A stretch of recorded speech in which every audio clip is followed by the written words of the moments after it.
Olá, meus amores, estamos aqui de volta, né? Euzinha, Lívia e a Oi, Patrícia. pessoal.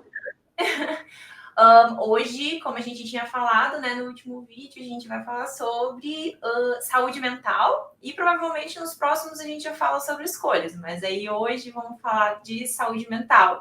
E aí a gente escolheu um textinho pequenininho só para mostrar para vocês o que significaria saúde mental e como ela afeta, né, quais seriam os transtornos mentais. Então, com a palavra, vai lá, Paty. Então, pessoal, a ideia surgiu da gente falar sobre saúde mental de novo num dos nossos papos, quando eu falei com a Lívia que eu tinha que tinha me chamado a atenção numa entrevista. A Xuxa fez um documentário agora por causa dos 60 anos dela, revisitando toda a história dela. E aí, numa das entrevistas que ela deu para divulgar o documentário, uma pessoa pergunta, quando ela conta sobre como era a relação de trabalho dela com a Marlene Matos, uma relação tóxica, diga-se de passagem, o repórter pergunta para ela, mas você nunca fez terapia? E ela falou, não. E aí eu falei para a Lívia, me chamou muito a atenção o fato dela nunca ter feito terapia para lidar com todas as questões que ela lidou de ter uma pessoa como a Marlene, que naquela época já se achava uma relação estranha, tamanho, o poder, tamanha a dominância que a Marlene tinha sobre ela, mas a mim, particularmente, chamou a atenção o fato dela nunca ter feito terapia. E aí eu falei para a Lívia, como que ela conseguiu manter a sanidade mental dela? Como que ela conseguiu manter a saúde mental dela? E aí eu falei, vamos falar um dia sobre isso, né? Então, cá estamos nós, né, para falar sobre saúde mental.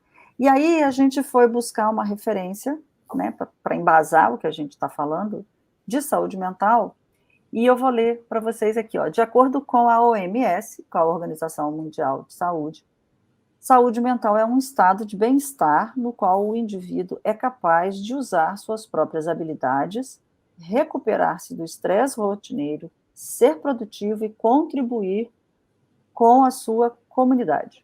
A saúde mental implica muito mais que a ausência de doenças mentais.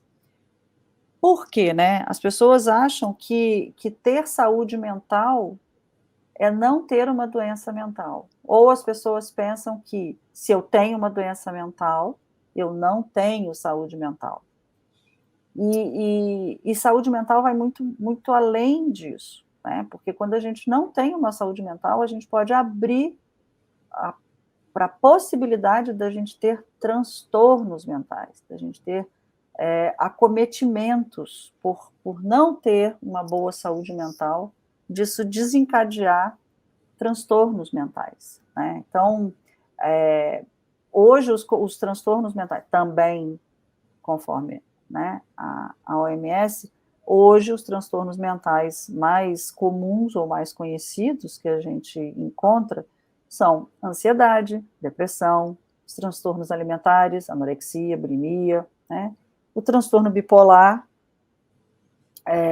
o transtorno obsessivo compulsivo, o famoso TOC, né, esquizofrenia, TEPT, transtorno de estresse pós-traumático, os transtornos de personalidade borderline, que é um sofrimento tanto para quem tem quanto para quem convive com o border, né? Então, isso são transtornos mentais que podem aparecer se você não tem uma boa saúde mental, né?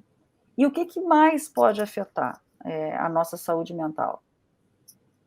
Estresse, genética, nutrição, infecções de um modo geral, exposição a perigos ambientais, por exemplo, esse incêndio que aconteceu agora na ilha de Maui, no Havaí, e as pessoas precisando se jogar ao mar para sobreviver, e morreram mais de 90 pessoas, isso pode desencadear naquelas pessoas um transtorno de estresse pós-traumático, pode desencadear uma ansiedade, ou pontual, ou o que a gente chama de TAG, transtorno de ansiedade generalizada. Então, aquele evento ambiental, aquele acontecimento, pode desencadear nas pessoas um acometimento, né, que vai adoecê-la mentalmente. Né? Então, são só exemplos que a gente está trazendo. Né? Também estima-se que em cada 100 pessoas, 30 sofram ou venham a sofrer de algum problema de saúde mental. Né? E janeiro é o mês de conscientização aos cuidados à saúde mental. Né? Então, a gente tem outras anotações aqui que a gente foi buscar, mas é basicamente sobre isso que a gente hoje vai transitar aí no nosso papo. Né? Você tem cuidado da sua saúde mental? Como é que anda a sua saúde mental?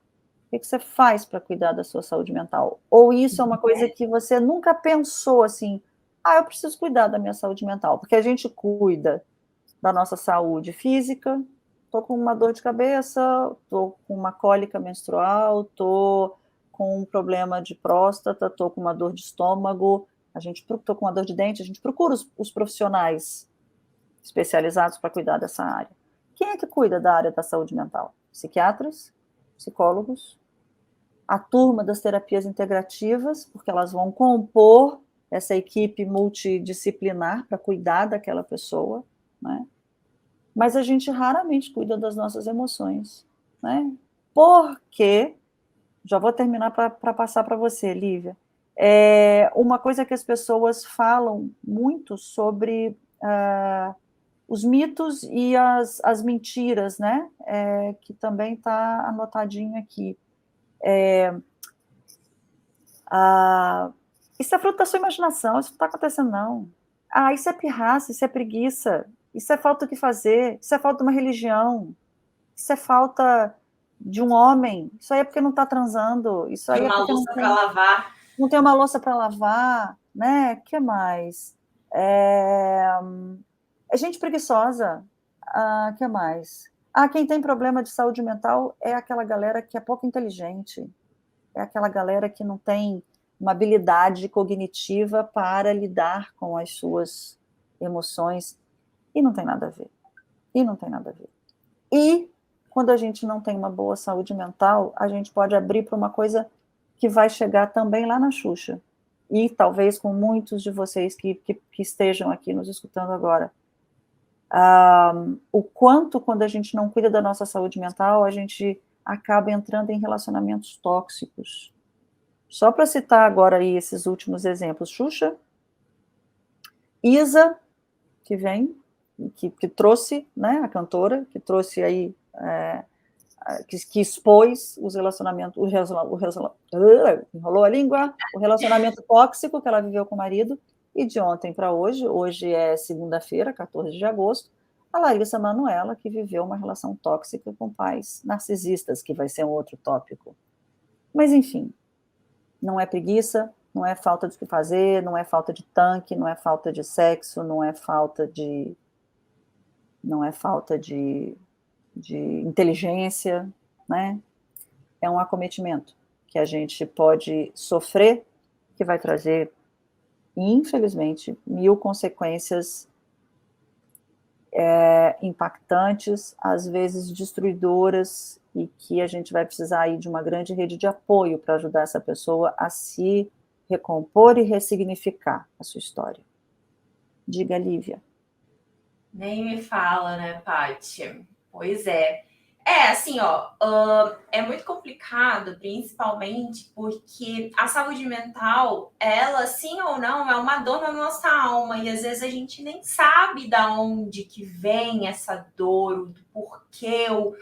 Obviamente, assim, a gente que estuda o inconsciente, a gente que estuda, né, você a psicologia, eu a psicanálise, eu, assim, né, nós duas com a terapia integrativa, né, a terapia holística também, é muito complicado a parte da saúde mental quando você tem uma família que fala para você que o que você está pensando e passando não está certo.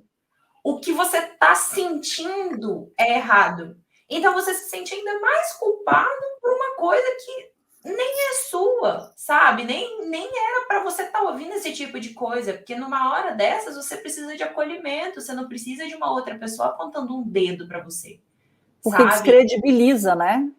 Exatamente. E a pessoa já está descredibilizada para chegar num patamar desses. Ninguém perde a saúde mental vivendo uma vida maravilhosa, entendeu? Até porque o que é uma vida maravilhosa para você e o que é uma vida maravilhosa para o outro? Nos olhos de 1000 pessoas, a minha vida, igual eu já tinha falado, no Brasil era maravilhosa. Para mim não era. Vou Pra completar isso que você falou, que foi maravilhoso. Ninguém perde saúde mental porque quer. Ninguém escolhe. Ah, hoje eu acordei e resolvi que eu vou perder minha saúde mental. Ninguém Exatamente, escolhe, né? exatamente. E a toxicidade, assim, não só da família, né, mas das pessoas que estão em volta de uma pessoa que está cometida, né, que está com a saúde mental debilitada, e você ainda ter a pachorra, né, de julgar aquela pessoa, gente, é assim, é de uma pequenez, sabe, do outro. Crueldade. Porque assim, só quem já viveu sabe a dor que passa. Se você não viveu, que bom, sabe? Que bom. Você faz parte dos 70%, né, da população que não passa, mas não descredibilize quem passa. E principalmente não julgue o outro, porque você não sabe a dor que o outro está passando. Porque para você, a felicidade é ter dinheiro, para o outro, provavelmente a felicidade é ter os pais que já morreram do lado. E aí, sabe? Tem toda uma diferença. E o abuso, né? A relação tóxica, assim, quase que 100% das vezes, não digo 100%, mas quase que 100% das vezes, você só percebe que você está vivendo uma relação tóxica com quem quer que seja, namorado, pai, periquito, papagaio, quando você sai daquela relação, quando você está dentro. As outras pessoas para julgar é fácil. Agora, alguém está ali para ajudar? Alguém está ali para falar, olha só, eu acho que você precisava de um psicólogo, eu acho que você precisava de ir num terapeuta holístico, eu acho que você precisava de fazer alguma coisa diferente da sua vida, que você está passando isso aí.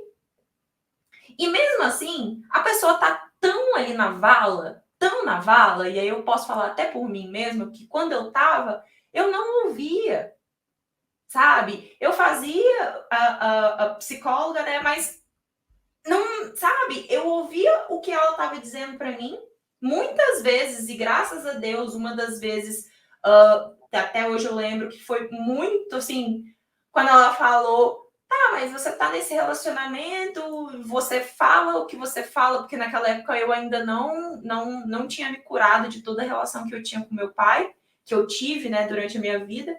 Aí a pergunta dela é: por que você tá namorando uma pessoa que se parece com seu pai? E eu fiquei com aquela cara de tacho, de tipo assim, como que eu não percebi isso antes? Sabe? Como que eu não percebi isso antes? E aí foi quando exatamente eu olhei e falei, meu Deus, o que eu tô fazendo da minha vida? E aí foi que a ficha caiu. Só que assim, eu sabia que eu estava num momento ruim e que eu precisava de um acompanhamento. Por quê? Porque desde muito nova, graças a Deus, minha mãe sempre me colocou em acompanhamentos. Infelizmente, ela não podia estar ali do lado. Talvez se ela tivesse, eu teria tido menos momentos que eu porque assim, quando eu era bem nova também, com 15 anos, eu cheguei a pesar 47 quilos de anorexia nervosa. Nada parava na minha barriga. Até um dia antes da minha festa de 15 anos, eu estava tomando soro na veia. Porque nada parava na minha barriga. Só que eu estava vivendo dentro de casa, sim ou não, por mais que a minha mãe tenha feito tudo o que fez por amor e carinho, ela deu proteção demais. Tudo que é excessivo, a pessoa que está passando sente. E para mim aquilo dali era uma toxicidade, porque eu não me sentia capaz de nada. Se eu não era capaz de viver, o que eu estou fazendo da minha vida? sabe? Esse, E eu esse, acho que, esse fala, excesso que você fala, tem uma frase que eu gosto muito, que eu já li, não sei de quem é o autor, mas diz: todo excesso esconde uma falta. Então, quando você diz, eu exatamente, tinha um excesso de amor da minha mãe, eu tinha um excesso de proteção. Cristina, beijo, hein? Porque eu sei que você é da área da saúde, então você soube colocar Lívia, né, nos acompanhamentos precisos e necessários, né? Então, beijo para você. Mas você vê, a superproteção e o superamor da tua mãe escondiam a tua falta do pai, do de resolver a tudo questão do pai, de entender a relação do pai, de entender a ausência do dela. pai. Ela do meu lado também, porque como ela tinha medo, ela foi trabalhar. Só que Claro, também escondia coisas do inconsciente dela, que ela foi criada dentro de uma família que também minha avó e meu avô eram super escassos, sabe? Então, assim, ela não sabia o que era aquilo, ela não tinha tido uma mãe dentro de casa. Então, como que ela poderia ser exemplo para mim de mãe, sendo que ela não sabia o que era é, ser mãe? Ela é. tentou o melhor que ela pôde, linda, maravilhosa, te amo. Ela tentou o melhor que ela pôde na evolução que ela tinha. Hoje Sim. ela vê isso, E sabe? sem E hoje julgamento, sem crítica. E sem julgamento, sem crítica. Foi exatamente. assim, né? Uhum. Exatamente. Isso foi quando eu tinha 15 anos, gente. Quinta-feira eu faço 33. Eu faço 33, entendeu? Isso já tá mais do que curado. Eu só tô falando porque quando Como eu estava exemplo, vivendo, eu não sabia que eu estava vivendo aquilo. Aquilo para mim era minha realidade. Era é, normal. Mas a Lívia, minha alma falava. você sabe que quando você diz isso, as pessoas, por mais que falassem, eu não escutava, eu fico com uma sensação de, de uma cegueira emocional, de uma cegueira, não é o termo, mas é, cegueira auditiva, sabe? É, qualquer pessoa que chegar ou que chegasse e dissesse: você não acha que isso está esquisito? É bem capaz de, e eu acho que é o que acontece, de, na grande maioria das vezes, quem vai avisar alguma coisa ou quem vai alertar alguma coisa começará a ser visto como inimigo. Essa Sim, pessoa está porque você tentando não me quer sair afastar, daquilo. né? Você não Essa quer sair. pessoa. Primeiro, porque você não está entendendo, você não está enxergando, você está tão é, é, envolvido, você está tão afetado, né, por aquele modo de existir, que qualquer pessoa que vier alertar sobre essa estranheza vai passar a ser visto como inimigo, porque tem uma fidelidade, tem uma dependência, outro tema para a gente falar aí, tem uma dependência emocional, tem uma carência emocional. Gigantesca. Gigantesca. Porque normalmente você não tá numa relação, ou, por exemplo, Não é ó, sadio, né? Para início de conversa, não é uma relação sadia, né? assim, vou falar então da minha relação assim entre família, né? Sem estar no relacionamento tóxico de ex-namorado. É, dentro da minha família existe isso. E existe essa escassez. E foi uma coisa passada. Existe. Só que ninguém fala, ninguém entende e ninguém nada. Por quê? Esse padrão existe, né?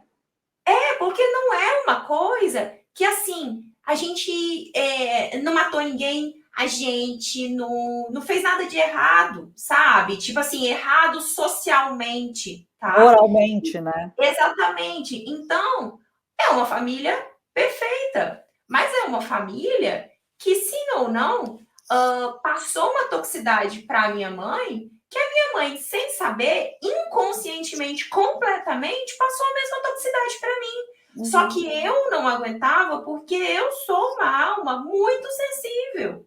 Eu sou extremamente sensível a qualquer coisa que acontece à minha volta. Qualquer coisa. Só que com 15 anos eu não tinha nem a capacidade de entender que aquilo tudo estava daquele jeito, entendeu? Hoje eu tenho a capacidade de entender. Hoje a minha saúde mental está em dia, graças a Deus, está em dia. Mas por quê? Porque eu estudei muito sobre. É uma das coisas que eu mais gosto. Então, os meus momentos de meditar é uma meditação ativa, porque é uma meditação estudando coisas, fazendo coisas que para mim me engrandece a alma. Só que desse jeito, eu consegui passar para minha mãe coisas também para ela estudar, para ela engrandecer a alma dela. Mas eu nunca disse que ela estava errada, porque ela não estava. Só que você viver uma relação dessas dentro de uma família, você tem uma lealdade, né? Dentro da constelação familiar, a gente tem, né? São uma das leis que existem que ninguém fala sobre, é a lealdade familiar. Então você quer fazer parte daquilo. Só que de alguma forma, muito de alguns transtornos ou de você não ter uma saúde mental boa naquilo dali, é exatamente isso. É assim, na hora que você está vivendo aquilo, você não tem informação do que é que você está vivendo. Vocês sabiam que tem muita gente, mas muita gente que não faz a menor ideia que vive uma violência doméstica, simplesmente porque fala que, não, mas meu marido não me bate, então ele não é violento. Uhum. Só que você vai olhar um checklist de violência doméstica, tudo você faz um tiquezinho do lado. Uhum. Agora, naquela época que você, quando você falou, né, que você estava em sofrimento, você, Cristina, te orientou, te conduziu, você fez terapia, você foi para atividade física, porque, né, também, segundo, né, a OMS, né, o que você tem que fazer para manter uma boa saúde mental? Não se isolar, reforçar seus laços familiares e de amizade, diversificar seus interesses, manter o seu lado intelectual e físico ativo, consultar um médico, né, e psicólogo perante esses sinais, porque a atividade física, você libera endorfina, serotonina, você, né, libera todos os hormônios aí do bem-estar. Você buscou isso para você? Sim, eu fazia vôlei desde os 12 anos de idade, eu acho, 14 anos, sei lá, alguma coisa assim. E fui fazendo até uns 18, 19 anos. E, obviamente, procurei, né? Assim, minha mãe, na época, me colocou em psicólogo e tudo mais, mas não. Uma coisa também que todo mundo tem que entender, tá? Que é assim, eu não sei aonde dentro do inconsciente coletivo, que isso é inconsciente coletivo, que as outras pessoas vão te salvar. Ninguém te salva. Só você se salva, tá? E tá tudo bem se você começou com um psicólogo e aquela pessoa não era para você, entendeu? Tá tudo bem, ó, desculpa, não deu, vai para outro. E vai Não para deu outro. match.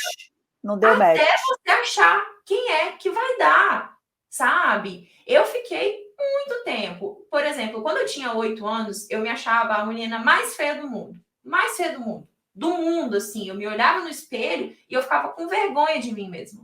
E aí, minha mãe me colocou numa psicóloga na época. E a psicóloga não falava, assim, ela falava comigo, mas eu não falava. Eu respondia para ela desenhando, que é uma coisa que eu amo, sabe? Eu amo até hoje desenhar. E eu respondia para ela desenhando. Saí de lá me achando a menina mais maravilhosa do universo. Por quê? Porque de algum jeito ela foi me levando a entender isso. Resgatou essa sua autoestima. Exatamente. Mas, obviamente, existia a parte eu fui de algum jeito abandonada, sabe? Existia a parte do meu vazio de não ter o meu pai, não ter a minha mãe ali perto de mim. Gente, até os meus 15 anos, eu acho que se eu via minha mãe 3 vezes na semana era muito. Eu só tinha a Lili, sabe? Maravilhosa também, Deus a tenha. Mas assim, você não ter as pessoas à sua volta é complicado, porque eu também sou e sempre fui uma pessoa questionadora. Então, criança questionadora não é uma criança que todo mundo gosta de estar, porque eu não vou fazer o que você está me mandando fazer se você não me falar o motivo do porquê que você está querendo que eu faça aquilo. E sendo você uma alma sensível, talvez você sentisse muito mais essa ausência, né?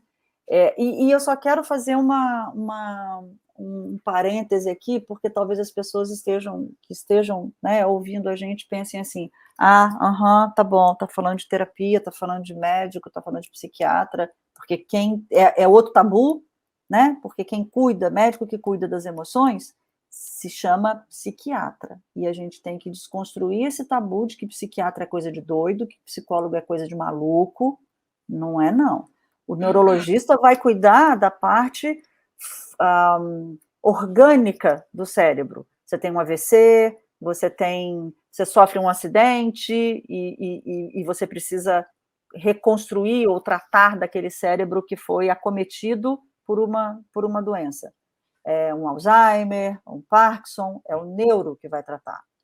As doenças mentais, quem cuida é o psiquiatra.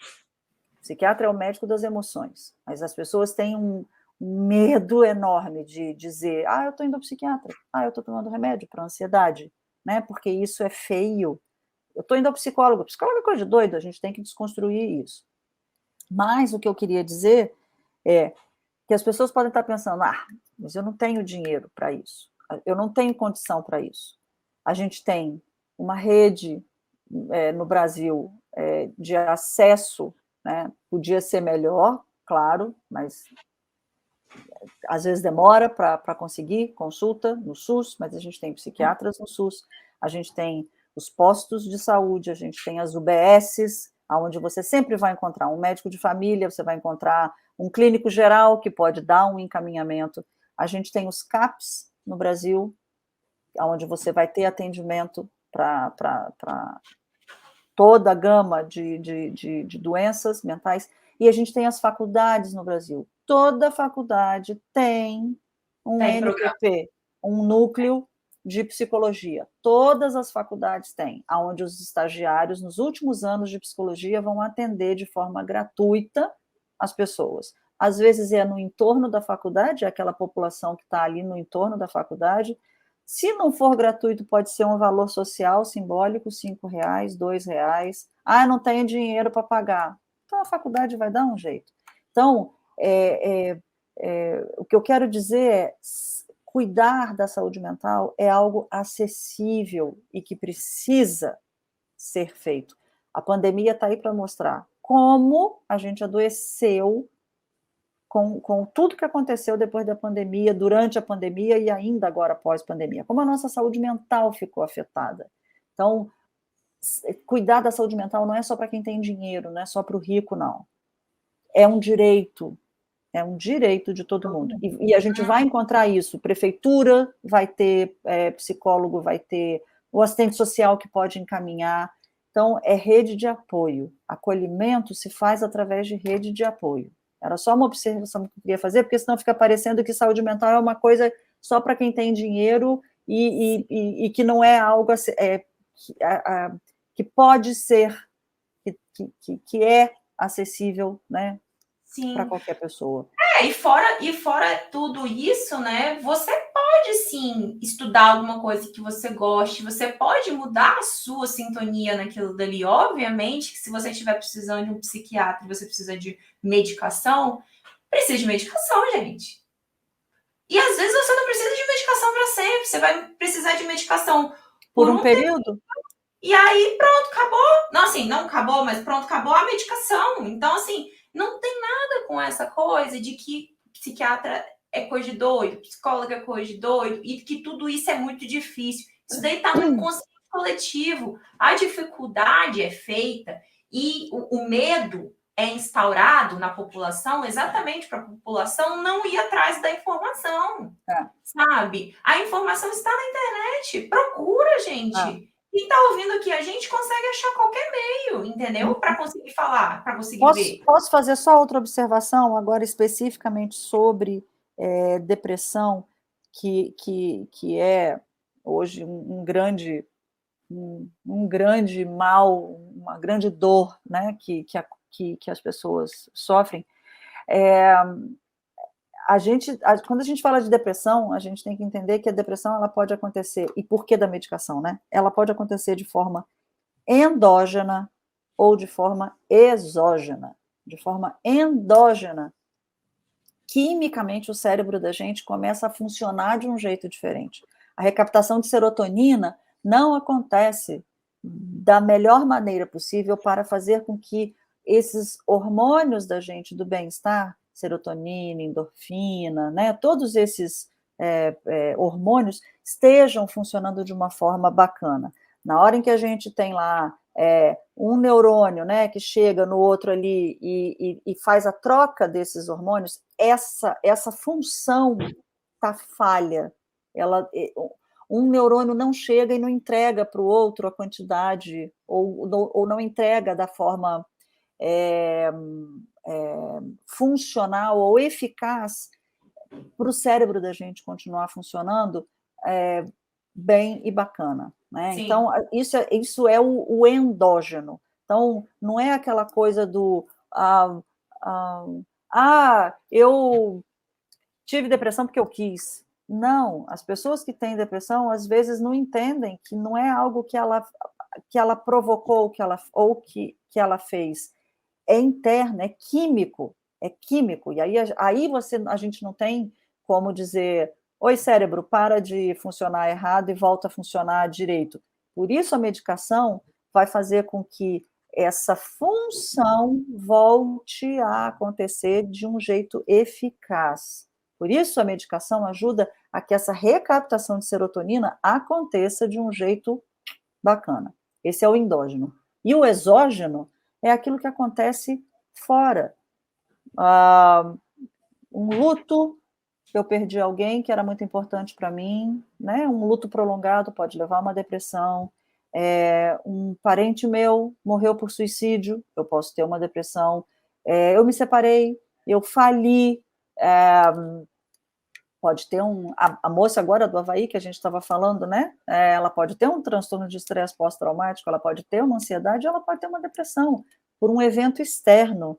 Também vai precisar de medicação para fazer com que esse funcionamento do cérebro volte a acontecer de uma maneira eficaz, para que a gente volte a ter esse humor, porque a depressão é um transtorno de humor, né?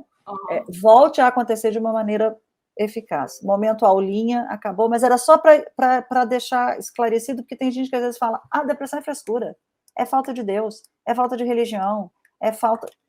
É falta. Às vezes é falta química e às vezes é falta porque algo externo aconteceu. E a maioria das vezes é falta de cérebro de quem está falando uma coisa dessas, né? Sim, a maioria das vezes não, assim, 100% das vezes é falta de cérebro de quem está falando uma coisa dessas. Porque, desinformação, né? É desinformação. E aí vem o mito, e aí vem a crença, e aí você cristaliza uma coisa, sabe? E que é difícil você desconstruir. Esse mito de que quem tem depressão é fraco, de quem se mata, quem morre por suicídio, é falta de Deus, é fraco, mito. E mitos são difíceis da gente, às vezes, desconstruir, né? Mas era só para... Né? A maioria das vezes, né, inconsciente coletivo é muito complicado, porque sempre fica o negocinho aqui atrás da orelha, né, a pulga atrás da orelha, de tipo, será que tá, será que não tá, será que isso, será que aquilo? E essa parte, né, assim, da saúde mental em si, com a relação, né, do relacionamento tóxico, vou até falar uma coisa aqui que tá aqui escrito. O que é o relacionamento tóxico? O relacionamento tóxico pode ser resumido pelo desejo de controlar o parceiro, pelo só desejo de controlar, de tê-lo apenas para si. Esse comportamento surge aos poucos, sutilmente, e vai passando dos limites, causando sofrimento. E aí, quais são os principais sinais de um relacionamento tóxico? Falta de suporte, comunicação conflituosa, comportamento controlador, padrões de desrespeito. Então, assim, isso eu vejo que é mais voltado realmente para uma parte de pessoal, né? De relacionamento amoroso. Porque dentro de casa, nem sempre é exatamente desse jeito. Não é por falta de suporte, não é por comportamento controlador. Assim, muito pode ser, mas não é exatamente isso. Quando você está num relacionamento que você escolheu estar naquele relacionamento, isso se faz muito mais presente. Ou eu tô ficando doida? Não, mas infelizmente, hoje, a gente, e é infelizmente mesmo, a gente não pode generalizar de achar que relacionamento tóxico acontece só no campo de uma relação afetiva, homem-mulher, homem-homem, mulher-mulher. Às vezes a gente encontra relacionamentos tóxicos dentro da família. Às vezes a gente encontra relacionamentos tóxicos dentro do trabalho, dentro da igreja, dentro do centro kardecista, dentro da, sei lá, dentro de qualquer ambiente onde haja convívio social, onde haja pessoas, né? Talvez o que venha mais à tona, ou talvez o que seja mais conhecido, são os relacionamentos tóxicos das relações pessoais, amorosas, né? Mas, por exemplo, o que a gente começou a falar da Xuxa com a Marlene Matos, era uma relação de trabalho, e extremamente tóxica. E a minha pergunta, como é que a Xuxa conseguiu lidar com aquilo sem ter feito terapia? Sim, não, o Porque motivo... ela só foi perceber, ou talvez ela só tenha percebido, não agora, mas porque parece que ela está afastada da Marlene há 19 anos, ou ela estava sem ver a Marlene há 19, 20, 18 anos. Claro que ela percebeu antes, mas como é que naquela época ela lidou com aquele relacionamento tóxico? Sim, não, assim, o motivo que eu tô perguntando é porque as pessoas associam exatamente ao relacionamento amoroso. Eu queria mesmo passar a bola para você falar sobre. Porque, Não. assim, obviamente, o relacionamento tóxico vindo de uma pessoa de fora que eu digo de fora, né? Família. Exatamente. É muito mais fácil fácil percepção, né? Perceptível.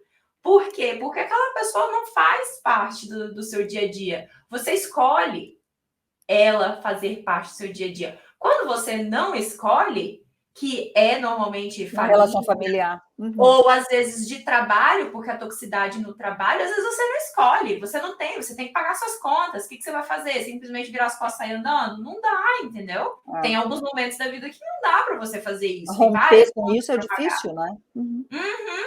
E assim, quando principalmente trabalha seu sonho, né? Então, assim, muito da Xuxa que eu vejo, que ela aguentou tudo isso, ou que ela suportou muita coisa até o tempo que ela disse que não queria mais, obviamente foi parte do sonho. E por quê? Porque ela tinha uma admiração naquela mulher. Assim, a gente só permanece em relações tóxicas porque a gente vê admiração, a gente vê alguma coisa na outra pessoa que a gente acha que a gente não tem, sabe? Mas a gente tem. Só que a gente não tá conseguindo ver. Até a gente conseguir ver. Por isso é uma cegueira, né? Por isso é uma cegueira Exatamente. Porque tá emocional. dentro da gente, mas a gente acha que não tá, sabe? Tudo o que tem no outro tem na gente. Como sempre disse Jesus, o que está em cima está embaixo. O que está no outro está dentro da gente também, sabe? Então, assim, obviamente, algumas pessoas que são pessoas ruins, não. Eu estou falando do outro, da relação de amor, entendeu? Porque o amor e o ódio, eles estão ali, né? Alguma hora aquele ódio vira amor ou o amor vira o ódio, sabe? Então, assim, é uma situação muito complicada. E é uma situação que, sabe, eu não consigo imaginar como que ela passou tudo isso e ela continuou passando tudo isso sem ter tido um acompanhamento. Realmente, a Sasha foi, assim, uma coisa, assim, indescritível, porque você pensar nisso tudo, você ter passado tudo isso, e é simplesmente, né, uma das principais coisas que ela fala é que, eu não ia querer que alguém fizesse isso com a Sasha, também não quero para mim. É assim, gente, os mentores dessa mulher são muito legais com ela, porque, sinceramente, como? Não que os mentores das outras pessoas não sejam, mas, assim, numa situação dessa, devem ter abraçado ela de uma forma que, assim, indescritível, para ela conseguir pensar nisso e sair dessa toxicidade, dessa loucura, né? Porque eu, era. eu vi uma parte em que ela conta que a mãe dela, que era um grande amor para ela, uma grande referência, um grande apoio para ela, a mãe foi a primeira pessoa que a alertou sobre a Marlene ter essa influência tão ruim sobre ela, né? E ela fez o quê? Saiu de casa, né? Ela não conseguiu alcançar o alerta que a mãe estava dando para ela, e ela sai de casa e se mantém naquela relação. E aí é muito legal isso que você trouxe da Sasha, porque ela não transferiu para a Sasha o sofrimento dela, pelo contrário, foi quando ela viu o maior amor dela, né, diante da possibilidade de alguém fazer com esse grande amor dela o que ela passou, que ela começou a enxergar o que ela tinha vivido. Então, foi só quando ela se deslocou dela, né, para a Sasha, que ela viu, poxa, eu não quero que a minha filha passe por isso que eu vivi, que foi ruim. Caramba, eu não quero que a minha filha tenha as dores que eu tive, a toxicidade que eu tive. Então, foi muito interessante o significado que essa filha trouxe para a vida dela poder se enxergar de uma forma positiva através do que ela não queria que acontecesse com a filha. Talvez ela só tenha se enxergado como alguém que merecia uma boa saúde mental quando ela teve essa filha, né? Exatamente. Então, E a a saúde filha mental acabou sendo terapêutica. A filha acabou sendo terapêutica para ela, né? Ela não fez é, terapia, mas a filha acabou sendo um instrumento terapêutico para ela, né? sim, Mesmo a Marlene sendo madrinha da filha, porque parece que a Marlene é madrinha da filha. E quem vê a Sasha, ela é uma menina equilibrada, é uma menina com uma doçura muito grande, é uma menina com uma estrutura emocional muito grande. E talvez a Xuxa tenha, depois disso, resgatado, a mãe tenha ajudado ela a se recompor, a se reestruturar, a ponto dela não ter se fragmentado, porque ela podia ter se fragmentado, né? A saúde mental dela poderia ter sido, né? Podia ter explodido, ela podia ter implodido, né? sim. Enfim, olha a importância, né, que é da gente perceber. Então, galera, fique atento, assim, sabe? De novo, como é que anda a sua saúde mental? De novo, a relação que você vive em qualquer âmbito, é sadia ou é tóxica? Sabe? Olhe para isso. E talvez ouvindo a gente, vocês vão dizer, nossa, nada a ver o que elas estão falando. E talvez a Xuxa tenha pensado a mesma coisa quando a mãe dela disse, e talvez a Isa tenha pensado a mesma coisa quando a equipe dela disse sobre o marido, e talvez a Larissa Manoela tenha pensado a mesma coisa quando alguém tenha dito para ela, sabe? Então, dá uma olhada com amor e carinho, né? Exatamente, porque quando a gente está vivendo, a gente não é que a gente não quer sair, mas a gente não tem o olhar do outro na gente, a gente só se vê por a gente mesmo, pela nossa lente, entendeu? E Então, essa assim, lente, e essa lente está muito embaçada, né, Lívia? é Essa lente está muito embaçadíssima, embaçada. embaçadíssima, e é doída, porque dói na alma, dói ser diminuída, dói ser machucada, dói ser controlada por quem quer que seja, mãe, pai, ex, trabalho, tudo. Tentar se colocar numa caixa que você não cabe é a pior burrice que você É. pode fazer. Eu acho que tiram a tua autonomia, né, Lívia? Você Autenticidade, você não é mais autenticidade e autonomia, você não é você, você é aquilo a pessoa que, espera. que o outro diz que você é. E que o outro Exatamente. vai dizer, né, o que você deve fazer, como você deve se comportar, como você deve gastar seu dinheiro, como você tem que responder, como, né? E aí a pergunta é assim, se você está numa relação tóxica, o quão distante você está de você mesmo. Para e pensa assim, o que eu gosto? O que eu gosto é credibilizado pelo outro. O que eu gosto o outro concorda, porque quem tem que se autorizar é você, não é o outro. Não é chegar para o outro e falar, eu gosto de carambola, eu posso gostar de carambola? Não, quem tem que gostar é você.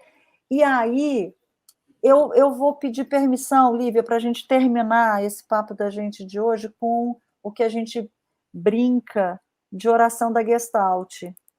Posso? Claro. A oração da Gestalt é uma brincadeira, a gente chama de oração, mas não é uma citação, é uma fala do Fritz Perls, que é o criador da Gestalt terapia, Maravilhoso. e que ele diz assim: eu sou eu e você é você. Eu não vim ao mundo para satisfazer as suas expectativas e nem você veio ao mundo para satisfazer as minhas. Se a gente se encontrar, vai ser lindo. Se não, nada há a fazer. O que ele quer dizer com isso? Eu posso gostar de chuchu e você gostar de abóbora. Eu não preciso gostar de abóbora para te agradar e nem você precisa gostar de chuchu para me agradar. A gente pode ser o que a gente quiser ser gostando eu de chuchu e você de abóbora. E a gente pode se encontrar nisso. E se a gente não se encontrar, beleza, tá de boa, nada a fazer. Porque eu não vim para satisfazer as suas expectativas e nem você veio para satisfazer as minhas. E aí, papo para outro assunto, para outro papo da gente qualquer dia desse, quando a gente vive na expectativa que o outro tem da gente e que a gente tem do outro. Ixi, aí dá um nó danado. Dá um nó. Porque você nunca sabe quem é você nunca sabe o que você gosta, você pode mudar para o outro lado do mundo e vai continuar sem saber até você descobrir, até você se descobrir. E a gente se descobre todos os dias. Todos Os dias. Então, os dias. um beijo, um cheiro. Até a próxima. Até a próxima, gente. Meus amor, beijo. Beijo.